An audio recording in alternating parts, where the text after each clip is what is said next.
Hey, everybody. Hey, hey, hey. Look, welcome to the Power Exchange with Dr. Bree Charles and my girl, Pat Smith. Can you hear me, Pat?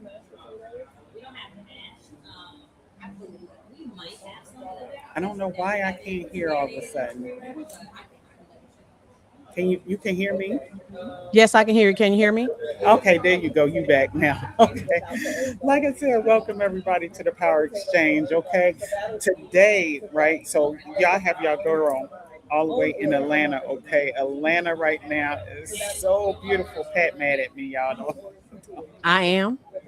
Don't be mad. Don't be mad. But here's the question for the day. Can I ask you something, right? As veterans, we're trained to survive, but what if the very thing that helped us survive is now the very thing that's keeping us from healing? Good one, right, Pat? Definitely. Definitely. Yes. Especially So for look, soldiers because we're taught to survive combat and survive, being in hostile situations, but that doesn't play out in surviving in the real world because it's a different level of survival. right, right. And you know what, too? Trauma don't discriminate. Parenting doesn't come with a handbook, and Nothing comes with military. a handbook. We just No, doing the best we can, everybody. exactly. Nothing comes with a handbook. Military service affects the entire family, and that's what I want to talk about. Today's conversation is not about. Today's conversation is about healing and not about blame. And this conversation has come up because, just looking at children situations that some people go through with trauma from their past or trauma from their parent being in the military. So that's why I said that parenting doesn't come with a handbook. And I've seen that a lot of people, this conversation is inspired by just looking at a couple of um, young people or people. They always have that saying is, well, my dad wasn't there, or my parents always was deployed, or my mom was always deployed. It's a few single people in the military, and they always carry that pain or that trauma with them. So I just want to know, like, can we acknowledge our childhood pain without living there forever? Why do we have to keep going back and saying what didn't happen or what I didn't have, or my father wasn't in my life, or you weren't there for me, or, what I realize is that everybody has and this is a conversation I had earlier. Like, everybody has had trauma or has trauma some kind of way, whether it be childhood, military service. But how can we acknowledge that pain without staying there forever? Pat, what are your thoughts? Definitely, I think you can. I think part of the reason why we reach back to the past in our present is for justification. And a lot of people aren't going to want to hear that. We want to justify our current day behavior based upon things that happened to us in the past, right? So we say, I'm like this now and I act like this now because back in the day when I was growing up, my mom and my dad, they did XYZ, XYZ, XYZ. But you're grown now. So it Exactly. has nothing to do with your parents. It has to do with you. You're at the stage now where you can make a conscious decision, a conscious choice, whether to or not to do something. And parents are not perfect. Nobody has a guidebook to create the perfect kid or anything of that nature. There has to come a point where we become accountable for the choices that we make, and we don't put that accountability on somebody else. And the sooner you own the choices you make, the sooner you can heal and change directions if need be. But you can't Yes. live your entire life with what parents did. And not to say that some parents are not traumatic. Some parents do make terrible, terrible choices when it comes to their kids, and they definitely scar their kids. And their kids do have a lot of trauma. So I'm not saying that doesn't happen, but sometimes the kid has to let it go because that parent is not going to say I was wrong. That parent is not going to say I'm sorry for what I did. That parent is not going to go to therapy with you. So you just have to take ownership of your own healing aside from that person and just say, okay, well, maybe they're not going to get there, but I'm not going to let them keep me from getting there, and And move forward. exactly, that's exactly what, I agree on that. It's like you have to make the decision to first of all want to heal from your past trauma and stop putting blame on the person or whatever, because I could sit here and say, oh, because of my past is the reason why I could have been on drugs. If I was on drugs, I could say, oh, well, my past is the reason why I'm like this, because this is all I seen or whatever. you know um another question is, can parents make mistakes and still love their children? I'm going to answer that and say, of course they can. Of course, unless we Of course Jesus they can. Christ, we all make mistakes. Yeah. There's no perfect human being. My children didn't like my deployments too much, and I was always gone or in the field or doing something, and my children were kind of scarred by that. So now, while they raise their children, they're like, well, I don't want to be away from my children. I want to be there for my children, and I want to take time off from work and take care of my children. But that's okay for a little while. But at the end of the day, now you see why Mama had to be gone and why I was away so much, because I had to put food on the table, clothes on your back. So you may have felt that I was absent in your life, but there was a good reason why I was absent. And I So think there's a difference in being absent because of choice and being absent because of duty, right? right, There's some parents that choose to just abandon their kids and not be a part of their lives. You can't put working parents who are trying to take care of their kids, clothe their kids, feed their kids, and have to be at work in the same category. They're not the same thing. And right, I think as kids get older, when they're younger, they were like, well, my mom and dad was gone, because they don't know the difference. They just know gone is gone, right? hmm And I think as parents, when we're gone because of whether it's deployment, look, this is my job. This is what I had to do because, this is what I do. I'm a soldier. Um, and our focus isn't. I will admit that our focus is so much on surviving the military that some of us, like I will speak for myself as a single parent.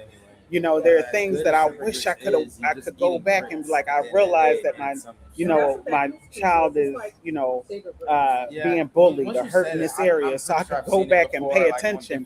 But it's like I expected my children to be strong in the absence of me, and then just thought that, hey, y'all can have anything y'all wanted, right? That should be enough for my absence, but it really wasn't. but even But so. when you're right there every day, there are parents who are there every day with their Mhm. kids at home, don't deploy, they don't commute to work. They go to their 9 to 5. They're at home by the time, a little while after their kids get out of school, and their kids are still bullied. Their kids are Mhm. still teased. Yeah. So your presence is not going to prevent mean people from being mean people to your kids, other kids from being mean. It's not going to And prevent that's that. true. You That's have true. to, That's true. no matter what, you have to build a strong relationship with your children. You have to build a strong communication bond with your children, and leave the door open for them to be able to talk to you about any and everything, and not So feel with that, ashamed to talk to you about what that thing, even if it's about you. so with that being said, parents can make mistakes and still love their children. Again, parenting does Yeah, not come with a yes, handbook. So yes, it's like definitely. you have to take accountability for yourself in the stage you are now and heal from that. So my next question is, how does military service affect parenting and family relationships? It makes it a lot harder. Yes. It makes it a lot harder. And you don't understand unless you were a military spouse, in the military yourself, or a family member. Because there's times you're deployed, you can't call. It's not that you don't want to. I can't, and I can't tell you that I can't. And I Right. can't tell you when I can. I remember when I deployed, I was in a rapid deployment unit, and we got called up 6 hours late. We was on the plane and gone.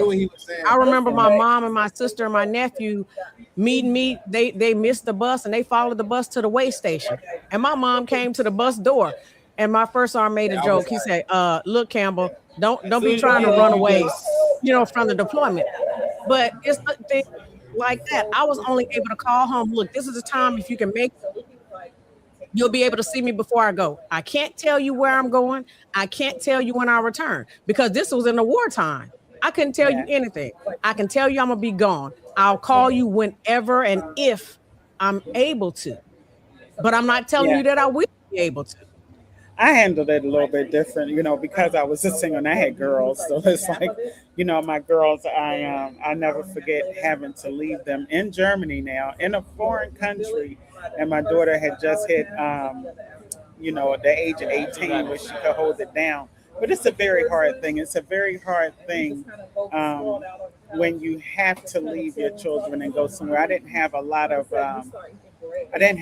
help, I would say, with watching my children while I was gone. So I had to make some real hard decisions, and it just affected our relationship. It impacts a lot.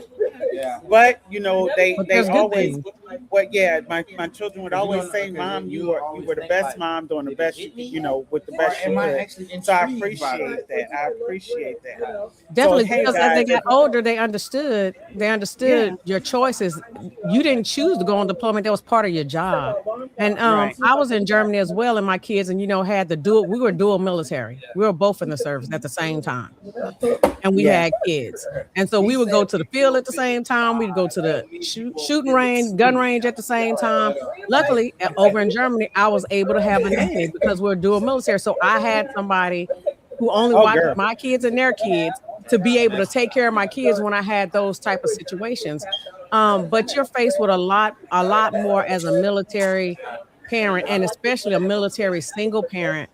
Oh my There's a goodness. lot of decisions and stuff that have to be made that civilian people just don't have to deal with. Yeah, that's true. That's true. So, hey, for our viewers that's popping on, okay, don't forget to these conversations, the empowerment exchanges for us to encourage and empower each other.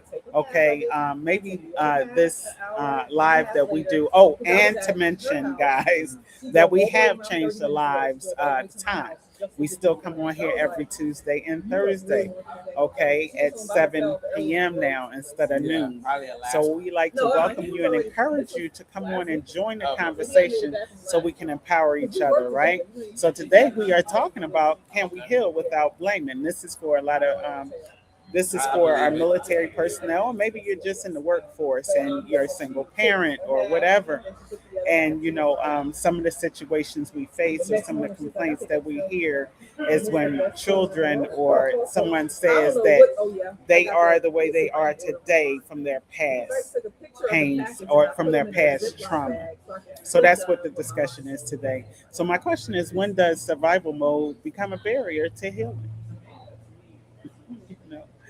When does that When it survival causes you not to face what's going on, to face what you've been through, to face what you're going through, and to look at it honestly and openly and to move forward. When it's That's just a right. band-aid and it's not Because if the whole helping you with bag the is problem. 200, Because it says each one certain individually things, certain is 10. situations will cause you to have negative outcomes, different So you things gotta in your think life, like right? So people see I'm not the whole negating any plan. of that, right? So you're eating a whole We do go milligram. through stuff, and some people worse than I said others, 10 to that. depending on their You're just eating. situation. Your But digestion has- once you become an adult and you have an understanding, what you have to do is sit back and say, okay, do I want to stay in this place? Do I want to stay in this place that constantly keeps me hurt, keeps me upset, keeps me feeling down and sad? Or do I want to move forward?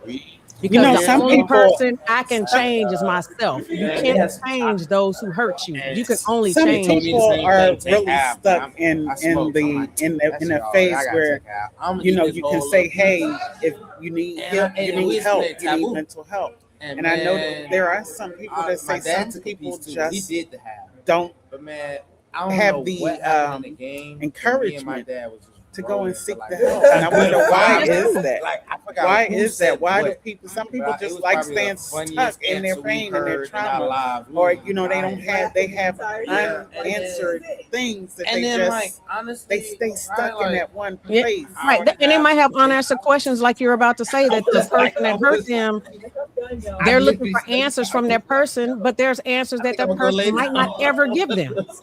Yeah. And So you, they have to come to grips first with that. Okay, I might not ever get those answers, but I'm okay with that. I still need to heal me. And it takes a lot to say, okay, that person's never going to admit to this. That person's never going to own up to it. I need to be okay with that and keep on moving. so you know what? I want to ask our audience, what what helped you begin healing? And this is, like I said, this is a conversation for us all. And I'll share with you guys what helped me to heal, because I was, for so long, I was in my trauma, my hurt, my pain. Like, why does it feel like, so many things, so many bad things are happening to me? Like, when will I ever catch a break? And why this and why that, right? And I had to realize that I wasn't getting the answers that I was seeking from anyone thing to do in my family or in my circle. So what I did was, okay, I said, you know what? Enough is enough. I have to go seek mental help. And getting that mental help has helped me to begin to heal and learn where my trauma came from, where it began. Like, it just didn't start out, it just didn't start one day and just, it started way back in my childhood. So for me, that was like, once I was aware where it started from, it's like, okay, I have to change this pattern. Okay, nobody told me that, my grandmother was going to pass away. She was the love of my life. She was the one who understood and loved me, and did everything. So it's like, oh my goodness, I have to learn. That's why when everybody seemed around me to be passing away, I took it so hard, But I'd like the audience to say, just get in the chat, write in the chat, write the comments on what helped you begin healing. What advice would you give someone who's still carrying childhood pain? Okay, what advice would you give someone who's still carrying childhood pain? The cream potatoes have no dairy. I would tell, for me personally, so I'm gonna answer this question. What I would tell somebody that's having childhood pain, first, understand that we're all human and that our parents were not perfect and we're not perfect. We all could have done things better or differently. And give yourself grace. Okay, give yourself grace and understanding that yes, you have the right to be hurt, but you also have the right to heal too. You don't have to carry that hurt like a badge of honor. Some people carry hurt like a badge of honor. Well, I was wrong 15 years ago when I was 2 years old and I fell down the steps. Okay, I get it. But at what point, you have to acknowledge the hurt. You have to work through the hurt in order to heal. By holding on to it, you're never going to heal. Well, And by letting thing go too, and forgiving people, because people think forgiveness is for the other person. Forgiveness is for is this you, for your- not for Yeah. the other person. you have to make the decision to get through it. You have to make the Yes. decision to heal from it. Okay, if you're the thing that I tell my children, right? And this is just real talk. You're grown now. You are grown now. So if you didn't like what I did when I was raising you, guess what? You're an adult now, and now you have the opportunity to fix it. Right, you have the opportunity to correct with your kids the mistakes that you say that I made, or to do better to learn from my mistakes, not necessarily repeat them, but to learn from my mistakes. And what I did may not have been a mistake. It just might have been a casualty of my position as being in the military, being an NCO in the military. That was my job. That job breeds a certain things that you do not have control over. You know what I mean? That you don't have a choice into whether you get deployed, in wartime situation. You don't get it. That's not optional. It's not open for discussion. You're going, period. And if we let our kids know that, look, we're not perfect, and apologize to our kids, look, if I didn't mean to raise my voice, or I didn't mean to do this, I apologize. Apologize and to each other if we hurt, if one person says that we offended them or hurt them does not make you a weak person. can't remember. It does And not that's- make you anything. Yeah, And people need to understand, if we would apologize to each other and stand on it, okay, my intent was not to hurt you, Bree, but I see that I did, and I am so sorry because I did not intend to do that. Like you hurt me by not telling me you was on the road today. I'm joking. But Oh, man. But see, yeah, but I totally Everybody gets understand older, where you're coming man. from, because I had to go back. You know, once now that my children are grown, I had to go back and explain, like, this is the reason why that happened, you know, and I didn't love you any less, you know, and I love, the reason why I was doing some of the things that I did is because I loved you that much, you know. But it's all about having a conversation and healing. Once you have that conversation, you know, you got to be willing. Again, you have to be willing I remember we was all like in our early to 20s. seek the Now I'm about to be answers, 30 or years any, old. again, if you don't get the answers that you're looking for, you have to forgive and heal yourself. That was so great what you said. So this is the other thing that I want to present to my audience, our audiences. How do we break those cycles instead of repeating them? Okay, how do we break cycles instead of repeating them? Is it? And do you think that there's ways that you can do better? You know, then do them. I think Oh, yeah. I told my children something about raising their children. That's balancement. Yeah. It's just balancement. I was gone a lot. Maybe in raising your children, you know, you have a balance I of, literally made you him think have a shit. child, Yeah. you wait a little bit before you go in. Christmas, You take, by Christmas, you know, it's or in early many breaks. January, But the she's thing, the crazy. point, truth of the matter is, you got to work. Oh, yeah. You got to They work. was You mad- got to, yeah. you know, And apparently they was put married food on the before table. So she you got to got do what you got to do, They was waiting till regardless. marriage. Life is not They easy, got pressure? you know, and that's a lot of things that I want people to know, that life is not easy. But you can do things by, you know, certain things by just, you know, like even in my military career, you know, I took some things that I didn't like and made sure I didn't repeat them. And then I did things that, you know, I did like, and just improved them. So that's my question too. How do we break the cycles instead of repeating them? I see it. I didn't see that one. So this is what I want to do, guys. Okay. So again, we thank all of you who have come and viewed our live today. Remember to get active, because again, this is an empowerment exchange. We know that there's more people out here who have been through this. So this is a challenge for this week. Okay. This week, take one step towards healing. Maybe it's making one phone call. Maybe it's having one honest conversation. Or maybe it's asking for help. Help me, okay? In my Kevin Hart voice. Healing begins with one decision. You have to make a decision to get healing. If not, then you want to be, it's like saying, I want to be stuck in this position, okay? So remember, your past may explain your story, but it doesn't have to define your future. Keep breaking cycles, keep building legacies, and keep becoming unstoppable. I am Dr. Bree Charles, and I'm Pat Smith. and here we are at another empowerment exchange. I hope everyone has gotten something out of this. Remember to use the comment, you know, remember to comment in our comments. Put your stuff out there. Maybe it's something that you want to talk about. Let us know, and we'll see you on the other side. Y'all have a good evening. See you Tuesday. See you Tuesday. Every other day or every other week.